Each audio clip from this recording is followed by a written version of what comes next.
all doomed? Yep. Thought so. Next. Bill? Doomed.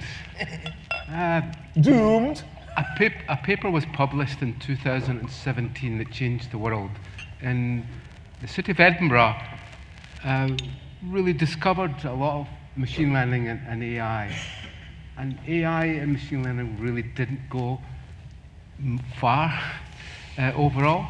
But one paper called Transformers from Google has changed our world completely. That brought us LLMs, large language models, and just in a few years, we've actually completely changed our horizon. But this is fake AI. This isn't real AI. This is a probabilistic approach to guessing the right answer. Like it or not, you have hallucinations. And if you think you can run your cybersecurity system knowing that one little hallucination could actually delete all of your data and all of your backups, as what happened recently with a company, then you really are kidding yourselves on.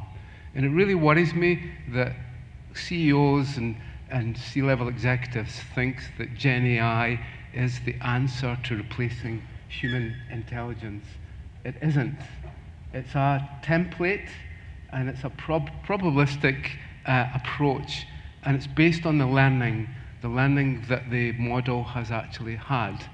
That learning itself has problems in its ethics, in its diversity, and really we're moving a lot towards the west coast of the US, really running our whole Gen AI infrastructure. I don't know if anyone saw the program last night about Donald Trump and PayPal and the move towards tech driving our political system.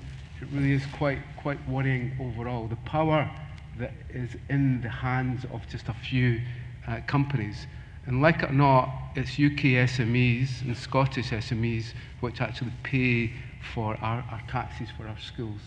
So my big worry is that we're increasingly moving towards big tech industries, and we're moving towards Gen AI becoming another more powerful entity.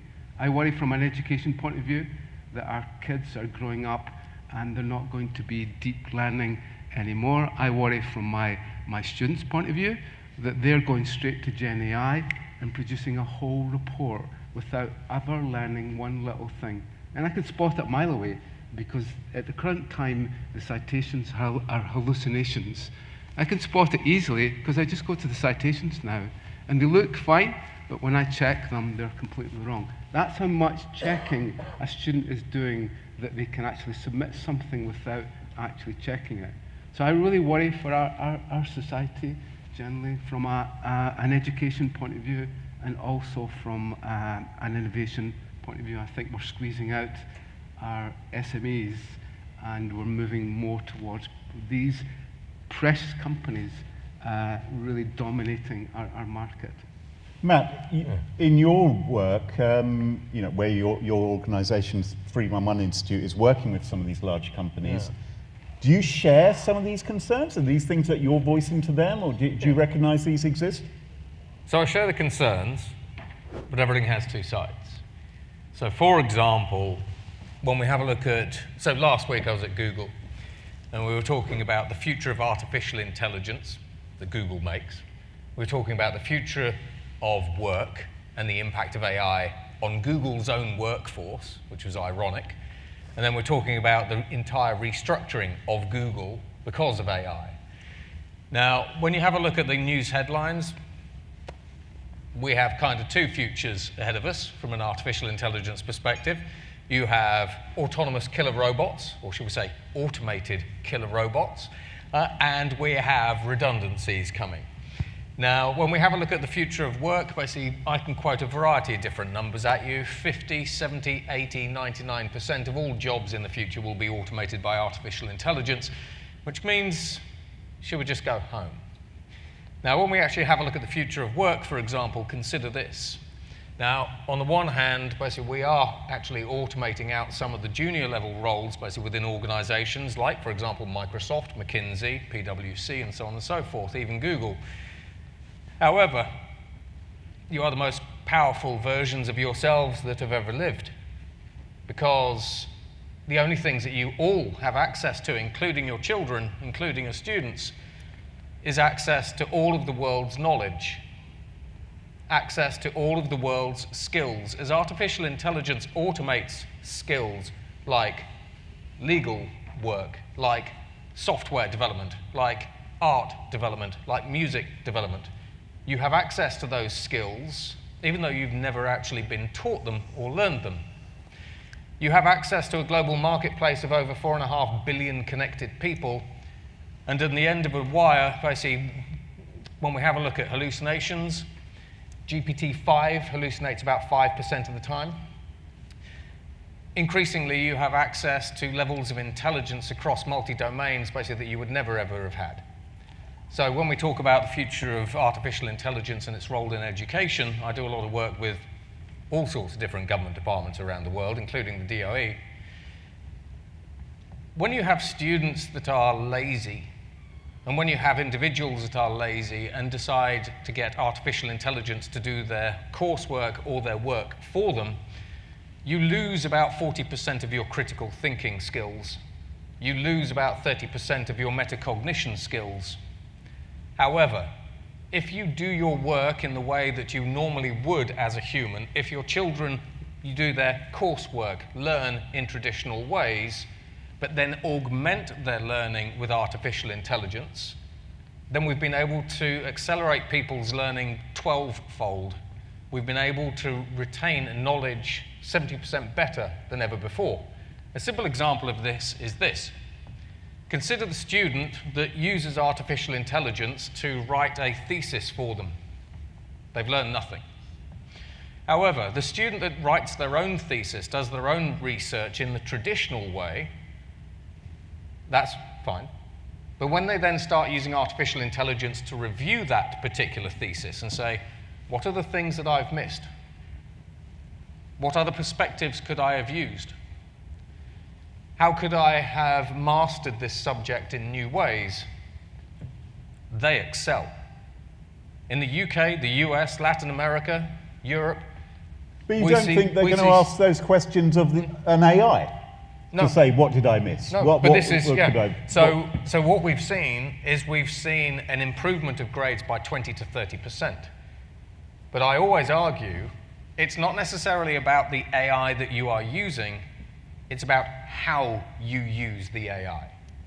If you say, write me a report, that's one thing. But if you say, how can I improve the report that I've written? What are the things that I've missed? What other perspectives should I be thinking about? If I was in this particular part of the business, how would I review this? It's how you use these AIs. If you know how to use these AIs, you can get a lot out of them. Don't trust them, because in 5% of cases, they still hallucinate. And some of the newer models, especially hallucination is now down to about 0.6%, but they're never not going to hallucinate. But when we actually have a look at, for example, the future of work, organizations that automate their junior roles basically are playing it tactically. How many juniors come into your business, for example, and they say, I'm going to use these new tools in new ways, and why are you doing your job like that? Why are you running the company like this? You all contribute more value to your organization than just your job role. So automation is tactical. If you use artificial intelligence to amplify what you do, the sky is pretty much the limit. And I teach at Carnegie Mellon, MIT, Harvard, University of Greenwich, UCL, and so on and so forth. And we are seeing results that make everything else pale by comparison. Bill, I sense you may not share this optimism. I think it's superficial learning. So I want my students to learn elliptic curve cryptography or the RSA method and the beauty of the mathematics. Unfortunately, most students will be lazy and will ask ChatGPT to give them an answer without actually reading it. We learn because we read, we learn deeply because we read lots of different sources. We communicate with others, and I think we're short-circuiting that. And I don't think we have the mechanisms in place to spot when that is actually happening. I know that teachers at school do not probably have the skills to be able to identify when a pupil is actually just taking a quadratic equation straight from ChatGPT. The pupil has learned zero by actually doing that, by injecting a prompt. So I think a lot of the mechanisms we have, even within our universities and colleges for assessments, typically we've moved towards courseworks, and courseworks are a perfect place for Gen AI to be able to generate something that looks perfectly valid. Again, the student learns zero. I think we're moving towards a zombie state that really, without that connection to Gen AI, then we're nothing. And really, the worry is that how do you become an expert? How do you become the level 2 SOC analyst or the level 3 pen tester? Students come up to me and say, I want to be a pen tester, I want to be a pen tester, I want to be a pen tester. And I tell them that you won't become a pen tester. To become a pen tester or an incident responder takes 10 to 15 years of experience of knowing the trade, of doing lots of bad things and good things. And without that SOC 1 role, that learning the tools, dealing with customers and so on, then we've really lost that whole layer. And companies need to understand that they'll have to train people much more. I think we'll be looking at 6 to 1 year training programs to take someone through the equivalent of a level 1 SOC analyst for them to become the level 2. And you've really got to worry. I see SOC teams being decimated just now. I don't know if you hear, but I hear a lot of the large banks and finance companies in the UK, in Scotland, actually decimating their SOC teams because that first layer is done by AI overall. So we are moving to a problem, and I think universities won't be able to produce the graduates that are required to shoehorn up to that level 2. I think we've been used to exporting graduates that will take them into that level 1 role, but not into that level 2. We'd have to give them another year, and we'd have to give them a full hands-on experience of 1 year within a SOC to get them to the level that companies are looking for. It's not all bad, though. I do see some companies looking to invest in cybersecurity in Scotland, in the UK. I visited one company the other day in Edinburgh who now employs 1,700 staff. And guess what? One of their biggest problems is the insider threat. Remember 5-10 years ago when we talked about who was the biggest problem? The biggest problem is you, actually, and not some external hacker. So I think we've generally solved a lot of, we've increasingly solved a lot of the problems, but actually more and more it's the insider threat that we need to start to look at again. So I'm extremely worried about society. This isn't the calculator. Remember they used to say the calculator came along, that's going to decimate maths. This isn't the same type of thing. This decimates every single subject. ChatGPT 4 can actually pass every single A-level exam and every exam at MIT for their undergraduate electrical engineering course. So if someone wants to pass every exam, then if they're able, they'll just turn to ChatGPT and learn zero. Okay, we've got a lot of people here from across Scotland and, of course, beyond. I'm interested in your views here. Do you think this is actually impacting your organisation? Are you, hands up who's actually worried about this in terms of recruiting members of your security team and where they may be coming from in the future? Is this something that worries you about AI? Nobody at all. Nobody fears anything. Oh, excellent. So you've got a concern. Maybe we can get a microphone. Where's the chap with the microphone? There he is. Oh no, there's one closer. He's running to you, a bit like Yasmin Bleeth in Baywatch, across the golden sands completely agree with what Bill's saying there, and there is areas, as we've all spoken about over the last couple of days, but I fear that we're not bringing on people that have got the ability to go and learn. It's the quality of thinking that's the concern, you know, and not having people that can think on their feet independently and action. Fortunately, I've got a team that are strong in that respect, and the future of AI does concern me in that respect too. Because I used to be a programmer. One thing I can tell you, okay, we're amongst friends here. Huddle up, right? I'm really, really freaking lazy, right? Don't tell my wife. I'm so lazy. I will do anything to take a shortcut if I can. And I remember as a programmer, I was like that. And back then we didn't even have Google, right, to go and search for something. And I think if I had AI, oh yes, I'd get AI to write my code for me, and yes, I would trust it. And surely this new generation are going to be doing that as well. And if they don't, the risk is that the employers will just recruit people. Clearly, some people are concerned about this, Matt. How are we going to make people feel more comfortable with AI getting more into the workplace and maybe disrupting some of these existing roles and the ways in which we work? Well, so increasingly, what I'm advising organisations to do basically is you hire for character. That's me done. Yeah.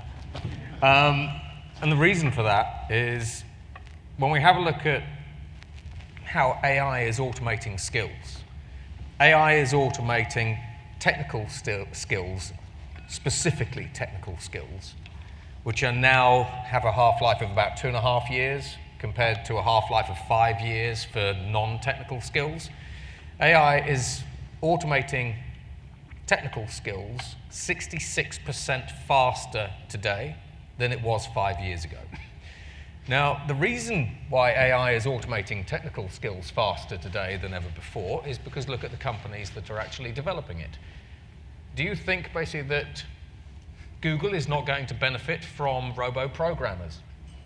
Do you think that Google basically is not going to benefit basically from artificial intelligences that are able to do automatic network configuration and segmentation and all these kinds of different things?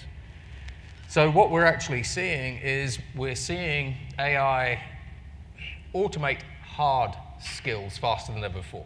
We're seeing AI automate data scientists, which means that the career that you have today could end up dead-ending. So it used to be the case in the olden days that you would have 13 jobs during your lifetime. Now we think you're going to have 7 careers during your lifetime. So you're a data scientist, but you get automated, you move to something else. So what we're seeing, maybe quantum data science. So what we're actually seeing is increasingly hard skills will be swappable. You will need to be able to swap in and out hard skills faster than ever before. But you need absolutely solid soft skills. Now, this comes down to things like resourcefulness, grit, determination, character, or, it comes down to entrepreneurship, it comes down to all these things, collaboration with AI and machines, it comes down to empathy. But ultimately, you want to be bringing people into the organization that have a passion for what your organization does, they have the right character, they have the right attitude to learning, they want to learn more, faster, and all these kinds of different things. Because if you take people that have the raw fundamentals, then you can use learning and development programs. It's not just about AI. You can use learning and development programs to teach them some of the skills that they might need on the job. AI can take people to sort of 101, 201 level, depending on what they're doing, but it doesn't give them the experience of sitting in an actual SOC under pressure, this sort of stuff. That's what you give them by sitting them in those hot seats. So increasingly, more and more organizations are looking to hire for character. Do we like you? Can you collaborate with other people in the organization? Do you add value? Are you passionate about what we actually do and our mission? Can you learn fast? Do you have the right attitude? Because if you've got those, you'll know within your organization, we were talking about it earlier, if you have people basically who are passionate, fast learners, who have the right attitude and the right character and the right mentality, and they say, yes, I want to learn more. I don't mind about changing things fast. I don't mind about adapting. I like adapting. And you can take them anywhere within an organization. But if you have somebody who fundamentally sort of sits on their butt basically and says, you know what, that's it, I want to get paid for a job, I'm lazy, I don't care about learning, don't care about the organisation, then do you really want them in the organisation in the first place? You hire for character first, and the rest is learning and development. And that's either through whatever learning and development programs you have, on the job training, mentoring, and all that kind of stuff. Bill, at your university, are you doing it all wrong? You're teaching people knowledge. That's where you're going wrong, mate. Yeah. You need to improve their character a bit. That's. You need to rethink your career, Bill. You've left it a bit late, to be honest. Yeah. Without being too personal. Yeah. Well, we're seeing this at the University of Oxford. So right. We're actually transforming University of Oxford and Cambridge because increasingly more and more employers, corporate organisations are coming to universities and saying, it used to be the case we wanted you to teach our graduates hard skills. It was like sort of 75% hard skills, 25% soft skills. But now increasingly corporations are coming and saying, we want you to be teaching more soft skills, and then we will teach them when they're on the job. And it's a lot of universities are kind of having this sort of existential crisis moment, basically, where we're seeing declining revenues, declining student involvement. But also a lot of organizations like Carnegie Mellon, for example, are saying as artificial intelligence eats into software development, computer sciences and everything else, are we teaching the right stuff? So there are these sort of seat changes. So, a lot of the people that are coming into universities now, not necessarily in quantum, but a lot of the problems we're seeing with students coming into university now is they come into university in the year 2025, by the time they're leaving university at 2028, 2029, 2030, the world's moved on.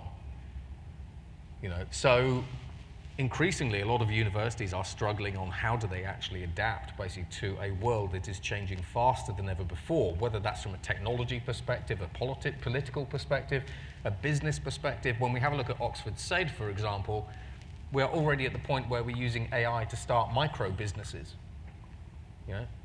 How do you lead an organization that, in Sam Altman's own words, is a multi-billion-dollar organization with one person that was built by AI? When we look at AGI, the definition, Sam Altman's definition of AGI is an artificial intelligence that outperforms all humans at all economically valuable work. When we look at AGI towards the year 2030, we're looking at AIs with an IQ of about 1,600. How do we actually compete? So this is the work that I'm doing with organizations like Google and Walmart and Pepsi and all these other kind of organizations, because fundamentally, as humans, we can't just pack up and leave and let the machines win. In which case, it's about the right character. It's about being able to see what's coming, adapting and learning at speed. Those are the fundamental blocks.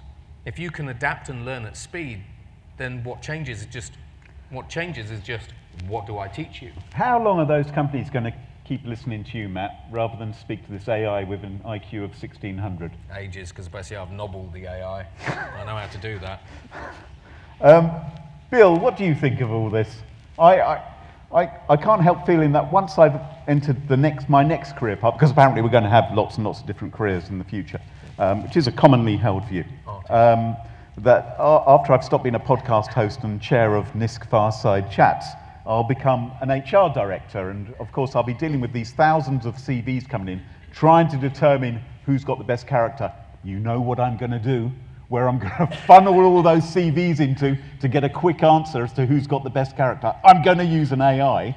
But Bill, what do you think to all this? It feels like a slippery slope, mate, doesn't it? How are we going to get ourselves out of this? Yeah, we build our intelligence by learning. We build our intelligence by building a network. We play about with Raspberry Pis, we investigate operating systems, we ping and we nmap and we make mistakes. So in our labs, we show the students how to set up a network, how to set up firewalls, and so on.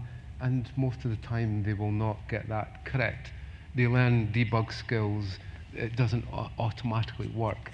So we learn by our mistakes. We learn by interacting with others. I think we would end up with a shell of an education system if we actually said that we didn't want our kids to learn English and maths and history and physics and biology, and all we need is character. I mean, if that's what society wants, then we'll have to destroy. But I can assure you the most successful societies in the world are ones with hard-working kids who will generally study hard, who will still be using the traditional methods, who will still be having good teachers who are very knowledgeable in the subject. So why do students listen to me? Because I know a lot about my subject. They could turn to Gen AI straight away, but I actually know the in-depth knowledge. I can innovate, I can do research, I can read papers, and so on. There is a limit, and I think if we think that Gen AI actually doesn't have a limit, all it is doing is to look at Reddit and Stack Overflow, and it's cribbing out those notes that we have created in the past. So it's our intellect that's actually going into the probabilistic nature of Gen AI, and all that's coming out is the same old stuff. So I still go to Stack Overflow because I actually do want to learn how to do certain things. If I was to learn a new technique in cryptography and I went to Gen AI and it created it for me, I have zero learning there. So I like the hard work of actually learning, of breaking things, of fixing things, and so on. We're humans, we need to be stimulated. What do we need for our kids? We want them to have good teachers. What do we want from at the NHS? We want good GPs and good clinicians. We need good mentors, and I think you can't take the human out of the loop. If you take humans out of education, you end up with a soulless nothingness that really is a Gen AI generator for grading automated systems, and we become a robot state. So I really think we need to think about developing deep hard skills. There's nothing wrong with learning hard skills, and I'm sure the industry wants students to still have those hard skills. They just might not apply into the areas that they've actually learned in, but to learn the concept of a firewall, to debug a firewall, to understand how it works, is a really important thing to understand. Matt, if we accept that AI is clearly going to replace some people's jobs, right? Which I think we're all kind of agreed on, and people are going to have to adapt or find the right place for themselves. If some of those people currently have cyber skills and know how to code and maybe have had experience inside organizations as well, is there a danger that those people, when they see their next mortgage bill come in, and they're not getting a salary anymore because maybe they haven't adapted, or maybe there's too many people who are looking for these particular jobs, is there a danger those people may actually become the new cyber criminals themselves? Use some of those tools, some of their insider knowledge which they had inside those companies. Is there a risk that we could actually create this next generation of cyber criminals? There is, but I think generally if you actually work within the cybersecurity industry, then it's because you are partly driven at least to protect. So I think you would have to have, I think the individual would have to have a life-changing moment basically to move from the role of protection to offense. However, when we actually have a look at money as the motivator, money is a massive motivator. 1.5 billion people on the planet survive on less than $2 a day. This is partly why, as we bring another sort of 500 to 2 billion people, 500 million to 2 billion people online, we can see a massive increase in the number of people who are running AI-based, scams, frauds, and everything else. Because when we have a look at the schools basically in Nigeria that are teaching people how to hack and defraud others, I can say, hey, you're on $2 a day today. If you target a rich Westerner and you get $1,000, would you like that? I work basically in these countries. It's very difficult to make an economic argument basically that someone who's in the informal economy earning $2 a day basically should stay on $2 a day or $3 a day when they can't feed their kids. So I think generally anyone that's working within the cybersecurity industry will be able to adapt, provided you can learn at speed and provided you are given the opportunity, because it's all very well being a master in the job that you do today or in your career, but if people aren't giving you opportunities to move from this job to this job, or if you're made redundant because through automation or just general redundancy, and no one stands up an opportunity for you, then yes, ultimately the banks are going to be coming for you. And ultimately, it's going to be down to you to think, at what point do I cross the line and I use my insider knowledge to become a criminal? But then similarly, basically, when we actually have a look at these skills, and I've seen lots of people being made redundant over the past 2 weeks, technology also gives you the platform. You can sign up for a free YouTube account, social media account, and you can start blogging. You can end up publishing your expertise globally. So there are other avenues. But fundamentally, when we have a look at the future of work, again, I tend to argue, is the future of work about you having a job, or is it about you having a wage? Because for the vast majority of us, basically, actually, it's kind of having a wage. If you lose your job, do you care that you've lost your job, or do you care that you've lost your wage? And actually, there are lots of different ways to make money on this planet now, but the vast majority of us basically don't really know how because we've never had to.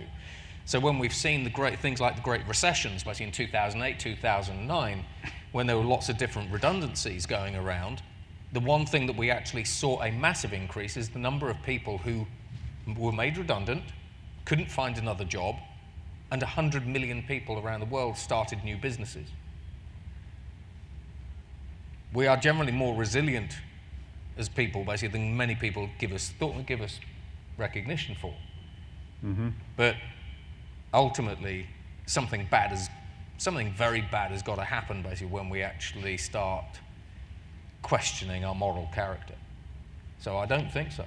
But if you've got a mortgage, Yeah. if you lose your job and you can't get another job and you're going to lose your house and you've got a kid, what are you going to do? I mean, people are Yeah. driven to So- desperate things which I think in most of our hearts we would never go near. But if you imagine yourself in that circumstance. Yeah. So I do a lot of work with the UK government based on social mobility. So in the UK, disposable income, from a disposable income perspective, the average person in the UK at the end of the month has about £600 of disposable income. That has fallen from about £750 basically this time last year. Cost of living is increasing. We're seeing that basically with inflation, food inflation and everything else. So firstly, you've always got to be prepared. All of you know basically that you need money in the bank. And realistically, I would say you need at least a year's worth of savings. I've seen people basically that have been made redundant and they've managed to get a job 2 weeks later. I've seen people that have been made redundant and 3 years later basically they aren't. So always be thinking ahead. So try to put a year's worth of money aside. Grow your networks. Grow your skills. You know, as was mentioned earlier basically with Ben, you know, he learned a new skill, he ended up with a completely new career. Yeah, I've been made redundant twice. I'm standing taller than I ever have. It's difficult when you are made redundant. You question everything when you are made redundant. You question the company that you work for, the choices that you actually made. So how do you make yourself invaluable? With Google, for example, basically we talk, and the companies I work with, we say, how do you make yourself more relevant in the future, not less? You make yourself more relevant in the future by understanding the direction of travel of society and industry. So for example, within your organizations, the direction of travel within your organizations is where they spend the money. So where are your companies spending the money? That's what they care about. If the direction of travel, for example, is artificial intelligence, what new skills are you learning? You work for the companies that you work for because you fulfill a need that that company cannot automate today better or cheaper. So train as a hairdresser or a plumber? No, because No? actually next year, weird story, so next year... Don't tell me they've got a robot plumber. No, so next year I am the keynote speaker in July at the World Plumbing Conference. Have fun with that. we've got robots doing cabling, and we haven't got robots doing plumbing. But when we have a look at the UK government, as well as certain American government, the American government say, you know what is resilient? Be a plumber, be an electrician. You can be a plumber, you can be an electrician, learn a trade. That's great. I can show you robots doing all kinds of different things. But do you really want a 50K wage, 60K wage for the rest of your life, or do you want the opportunity to be earning 100,000 plus? There was a story basically with Mr. Mankind. Mr. Mankind was a digital artist, basically he got made redundant because AI started creating its own art. It's a really stupid story. He used artificial intelligence 2 years ago to create a cryptocurrency meme coin called Turbo Toad. It went from a $0 valuation to $250 million in value basically in 2 weeks. He went from an out-of-work, redundant artist to having over $200 million basically on tap. When you think about what you are capable of, you are capable of much more than you are doing today. Everything is about relevance. I see people being made redundant. It is not pretty. How do you prepare yourself? You make yourself relevant. You learn new skills. You network. It's not magic. But also, you don't need to become a plumber. That's it. Because if AI gives you access to all the world's knowledge, for better or worse, all of the world's skills, and access to a global marketplace that if you know how to execute, you can reach by the end of the day, what do you do with that? Most people do not know what their purpose is. Go and figure out 10 questions to ask artificial intelligence that you care about. Most people will stop at the 3rd question because you don't know what to ask. You don't know what you're interested in. You haven't sat down with yourself for 15 minutes to really think, what do I want to do? Where do I want to go? What's my 5-year, 10-year plan? So in Dublin at Google, basically I said to 600 interns at Google, I said, how many of you have a career? And they were all sort of, oh yes, like this. About half of them were sort of like that. And I said, how many of you have a career plan? None of them. Most of us float along. Well, So no to plumbers. no to plumbers. All right, so it's going to be OnlyFans influencer. Yeah, there you go. Yeah. I've got deep fake for that. I'll reopen my account. Well, that's the thing. They're all fake on there now, apparently. So, Bill, I think I'm right in saying you've said before AI systems can be manipulated at their core through prompt injection and data poisoning, the likes of that. Are we building defenses quickly enough against the threats which AI can pose? No, I think the penetration testing that we've done in the past isn't really fit for a Gen AI era.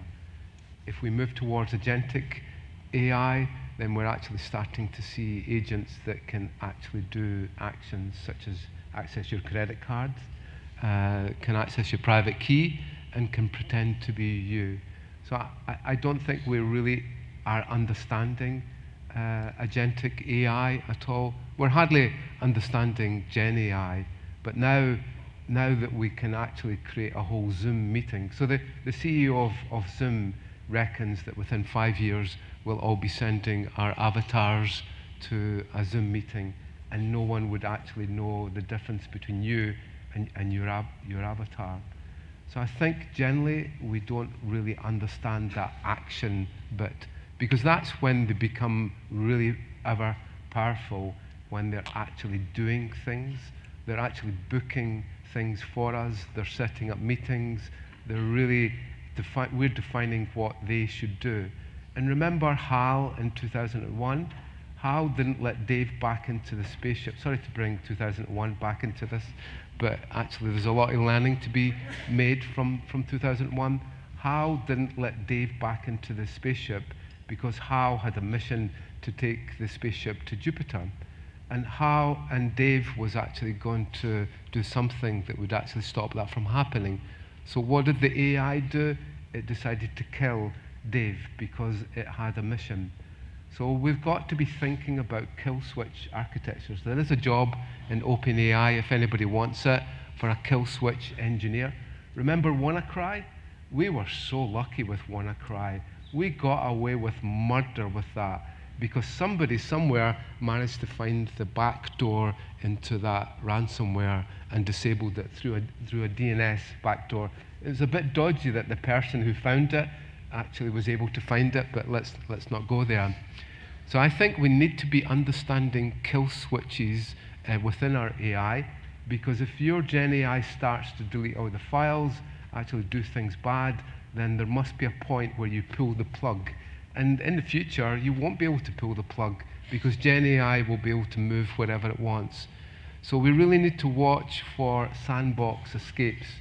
If you're creating something within a sandbox environment, then you really got to watch that the Gen AI jumps out of that sandbox and starts to move elsewhere. So I think our whole methodology for testing needs to change, and we need to look at much more red teaming of prompt injections. We need to look at also that Gen AI is in the hands of every single adversary in the world. So that's probably our biggest threat, is that we now have models like Llama, which can be used by anybody on the planet, and they have virtually zero experience of cybersecurity, and they can attack the companies. One of the biggest problems is going to be campaigns for Gen AI. So Gen AI will be given a campaign to attack your company, and it will probably keep attacking your company in some way until it finds the vulnerability, because it doesn't get tired, it doesn't run out of money like a human attacker. A Gen AI will have a mission to bring down a company, for example. So I think the automation within our companies is one thing. The automation of attack tools is a completely different area. And you spoke earlier eloquently about the insider threat, which used to be all about you lot. But as we've already discussed, agentic AI agents are being used inside companies now and will increasingly be. What's the insider agentic threat? Massive. I mean, you can't think of the scope that now agents will now have the admin password, will now have access to paying for invoices and so on. The scope for a massive fraud is absolutely enormous. In an instant, you could probably bring down a company because an agent decides to go bad. And I don't think we have the guardrails set up for our agentic AI. We all talk about zero trust, and over the last few years, we've generally went for a zero trust architecture. Zero trust applies to agentic AI in that basically you just give enough rights to the agent to be able to do what it is it's meant to do and don't allow it to do anything else. And I don't think we understand that. We do that with the cloud. With the cloud, we give services enough rights to do whatever we want, and we've generally architected our clouds to be trusted, but I don't think we understand, because everyone will have their own agent that will be acting on their behalf. Right, we're going to open it up to some more questions from the audience, and oh, go on then, you're really keen. Can we have a microphone over here? I'm going to feel bad if I ask my question for him. What's your name, sir? Nick. Here's your microphone, Nick. Yeah, it's interesting hearing about what you were saying about soft skills and stuff like.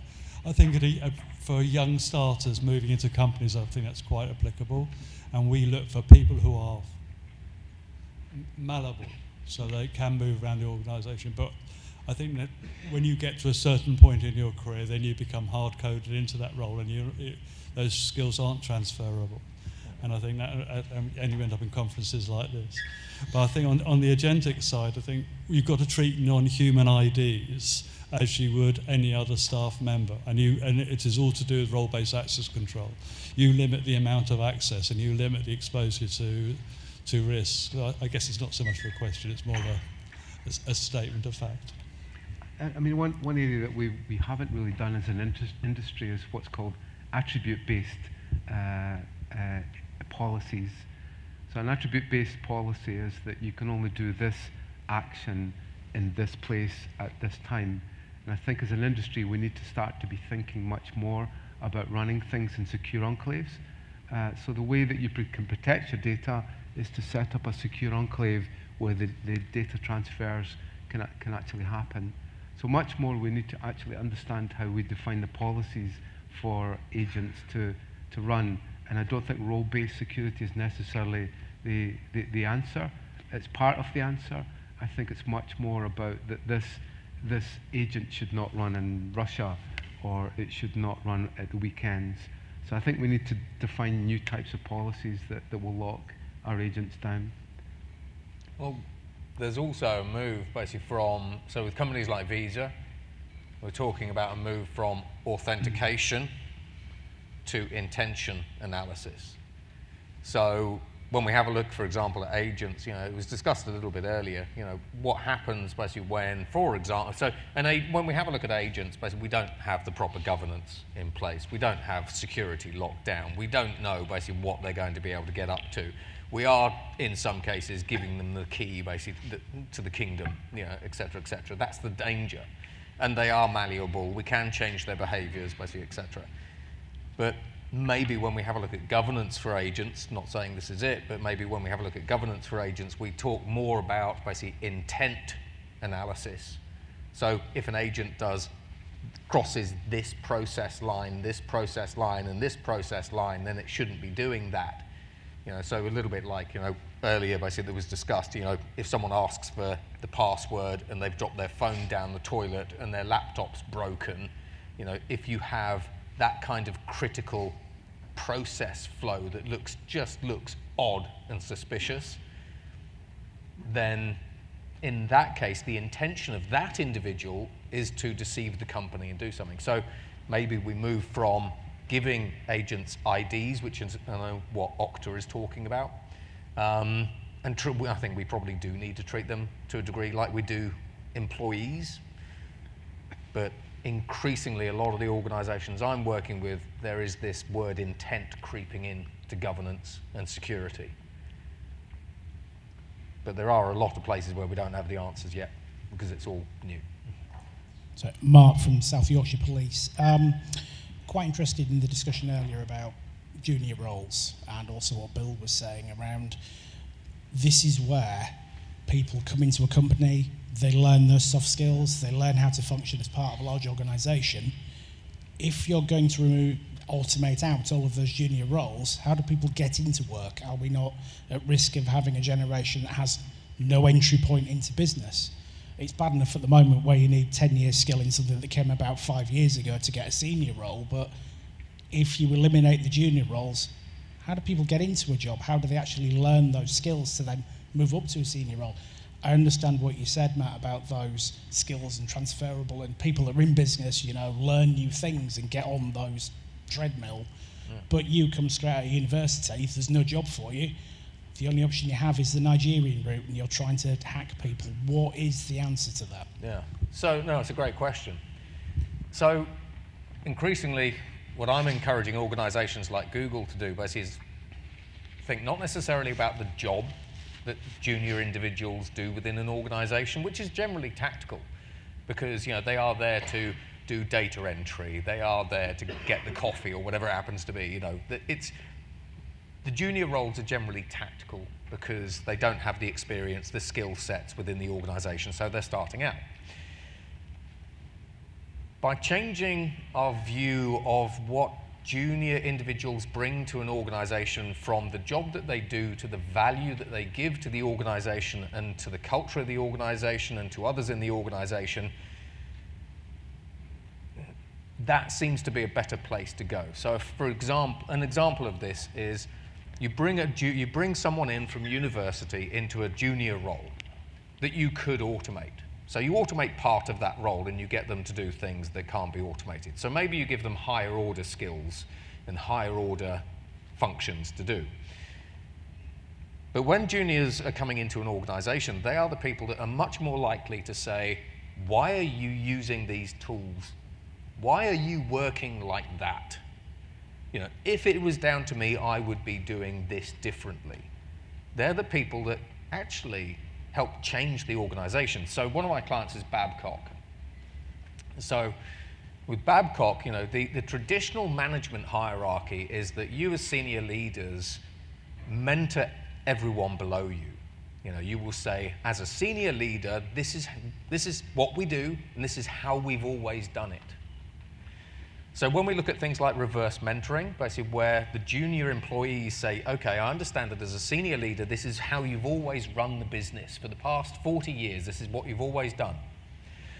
But as a junior employee, basically coming into this business, looking at technology, looking at, you know, other places, this is how I think we could do it. Every time we've introduced reverse mentoring into organizations, even the largest organizations, the senior excos have gone, we have learned so much. It's staggering. So thinking about the value that people bring to the overall organization is probably a better place to be, and not saying it is, but it's probably a better way to think than you're here to do a tactical job. So the job they do and the tasks they do changes according to what the technology is able to handle.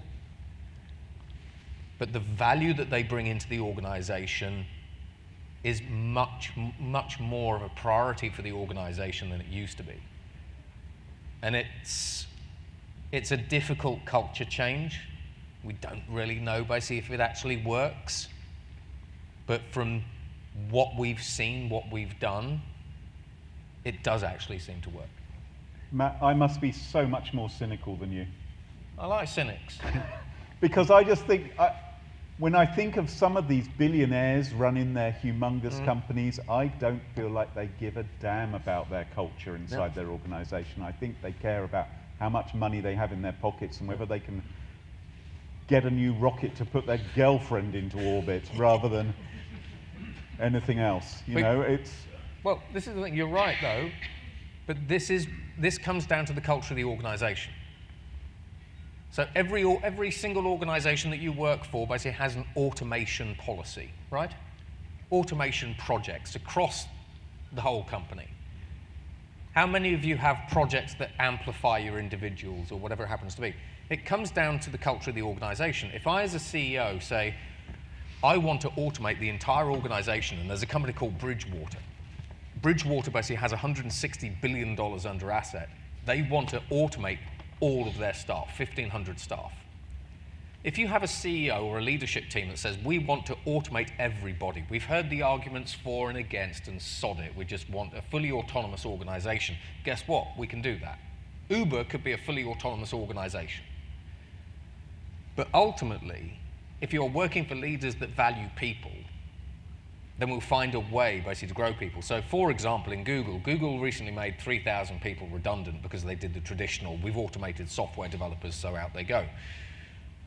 As AI allows us to do more, and there are problems with it, you know, I'm not saying there aren't, but as AI allows us to create new products and services, identify new markets, move into those new markets faster, in Google's case, basically, we are expanding the organization into new markets, which actually means we don't need fewer people within Google, we need more. So you can automate people, you can amplify people using technology, and that's tricky, but we've done it. But then we can also increase the number of people we hire because AI is allowing us to make more money in more places than ever before and move into new markets. And then you bring this full circle. How many of your leadership, how many of your CEOs or how many governments would be fine with saying, yeah, I'm okay with you running 100% autonomous organizations? We can't govern those. Who's ultimately responsible? You know, I mean, you imagine a fully autonomous hospital, for example, you know, someone dies, who's responsible for that? So there are companies in Silicon Valley, like OpenAI, that are trying to create fully autonomous organizations. But fundamentally, there are some significant problems basically with that, around governance, around legal aspects, you know, just morals. I think a fundamental problem is the lack of industry experience for graduates. There's this myth that there are many cybersecurity jobs and there isn't enough people to fill them. There just isn't enough of the good people with the experience to fill those jobs. There are a lot, and the universities have generally been expanding the courses. So internships are key. So we see the good companies saying, come in and work for us for 3 months over the summertime and pick up some skills, knowing that 3 months isn't going to get you anything as a company, but you actually have the chance to observe the person. We run sandwich degrees, and I can assure you virtually everyone who finishes with that 1-year placement will walk into a job. In fact, most of our students in their 4th year for their honours year are actually still working for the company that they were on placement.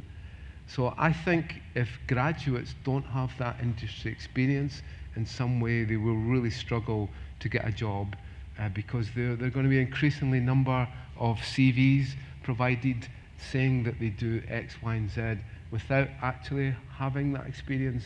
Then I could really see that opportunity to get a job almost reducing to zero overall. So I think we've got to change the courses that we have. We have graduate apprenticeship schemes. I was an apprentice. I did 4 years on the tools as an electrician, and it did me a lot of good because I have those skills for life now. So I think generally we'll have to rethink our education, and much more we really need to have much more industry hands-on experience. In our courses we focus a lot on practical experience, and I think without that then you're missing a lot in cognitive development. I'm going to have to draw the conversation, fascinating is, to a close because I'm getting signs from the back. Somebody needs to go and catch a plane back to London who is on this stage, so we'll have to handle that. Just before we go, all I want is a maximum of 3 words from each of you, okay? Bill, you gave us a fascinating talk earlier about quantum computing, breaking encryption and things like that. Should we be genuinely worried? We are doomed. We are doomed. Excellent. Doomed. And Matt. Sorry, I watched Dad's Army last night. So. Oh, wonderful. Matt, is the future looking bright? As a futurologist. Yes. You want 2 Yes, more for words? you. It's hard, isn't it, being 3 words? Yeah. So I can show you AI basically that's creating bioweapons and all that sort of stuff. That's fine. I can show you AIs basically that have already solved grade 4 cancers. Which is good. The future is yours to shape and create. Believe in yourself, believe in one another, support one another. You have access to increasingly science fiction-like technologies that let you elevate yourselves anywhere way beyond where you think you could be. But you also need to be providing each other with the opportunities to actually use it and flourish. This is not about a single one of us. This is about all of us working together. And that's 3 words, I think. Perfect, perfect. Well, yes, excellent. They could have been German words. They're very, very long words. Yeah. Please put your hands together for Bill and Matt.